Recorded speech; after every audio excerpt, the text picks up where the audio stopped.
Good evening and welcome to part 2 of my series, Nature's Magic or the Magic of Nature. My name is Tamara von Forstland and I am the matriarch of the clan of Bosketna. Tonight I wanted to talk to you a bit more about it and just leave off where we left from part 1. This is more about how to connect with nature. And when we think about nature, the first thing that comes to mind is trees. Go out and find yourself a tree that you like. Embrace it. And if anybody sees you and reacts with surprise and thinks that you're crazy, it shouldn't upset you. However, if you are particularly shy for some reason, find a quiet place without people to distract you. Listen closely to the bark of the tree. And if you are not impatient, you will perceive a gentle heartbeat. The tree is as alive as you are, and you do not need drugs to find out just how alive.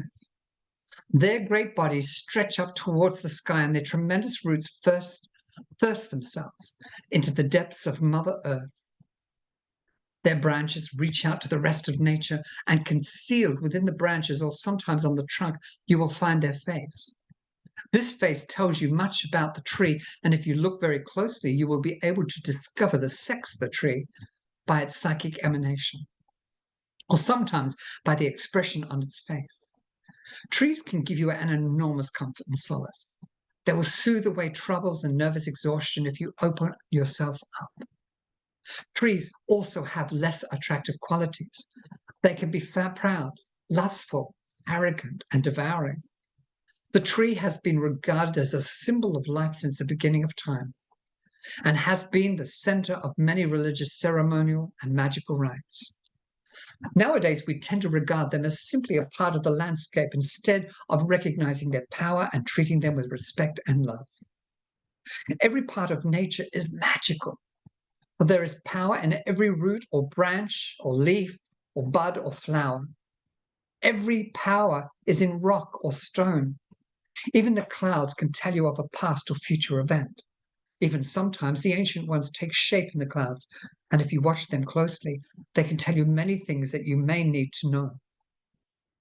It is up to the wandering witch to unlock these personal and beautiful messages accurately. The smallest particle of matter bears a very specific message.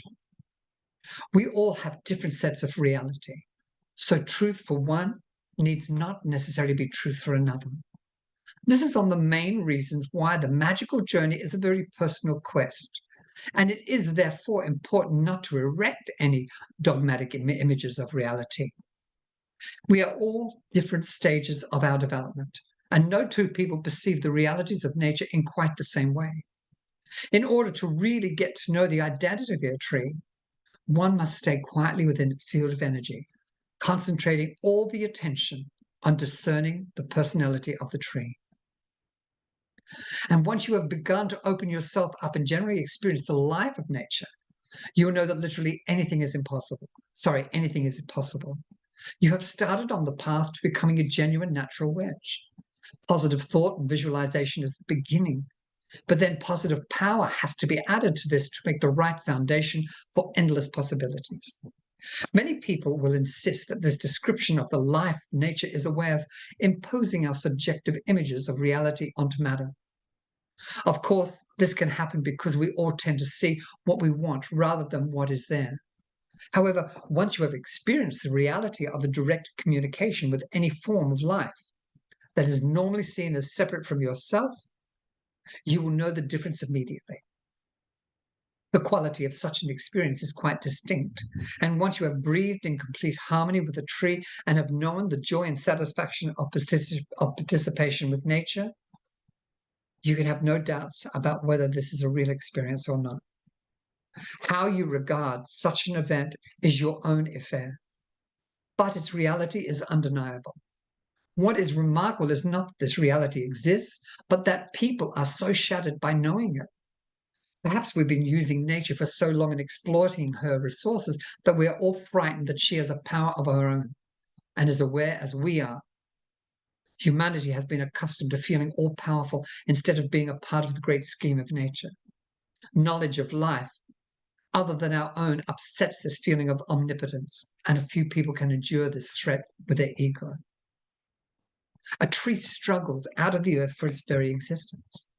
Possibly one seedling in 1,000 survives the first year of life, and about 1 in 10,000 lives long enough to bear its own seed. It battles against the elements as it ripens and encounters many hazards like decay, disease, insects and mammals, and humans. However, the most dangerous enemy of all is man himself. The determination of the seed to live is relentless, as it pushes its way out of the dark earth into the brilliant warmth and light of the sun. Once the seed is finally grown into a tree, it is no wonder that these great beings have always been considered to be the home of ancient ones. The spirits that inhabit trees and the tree souls eagerly absorb many sacrifices into their powerful magnetic bodies. Veneration, adulation, and worship are, in these terms, their divine right. These have a myriad of qualities to give to man. They have medicinal properties to heal him and give fruits for his enjoyment and nourishment. They heal us psychically as well as physically by their very presence, for they emit soothing energies. This soothing force can even help a woman in childbirth, such as in our magical birthing tree here in Australia for the local indigenous tribes. If she is brave enough to go out and give birth amongst them, the ancients knew and understood this very fact well, for they used certain barks from trees to be worn during pregnancy to help with an easy delivery. If a woman gave birth under a tree during the last stages of labor, she embraced the bark while simultaneously transmitting her pain into the tree. Trees purify the air we breathe and also influence the atmosphere by their shapes. Circular branched trees represent the oneness of all life in the universe and the continuance of no beginning and no end. Those with triangular shapes are living manifestations of the great holy triune, such as the maiden, mother, and crone. And the sharp pointed trees depict the vital masculine principle as a priapic or phallic symbol. Trees also give rubber, oil, paper, coal, and of course wood. Apart from all of this, they are nature's exorcists. They take spirits into their branches and bodies, and some of which are very dangerous and could even kill human beings.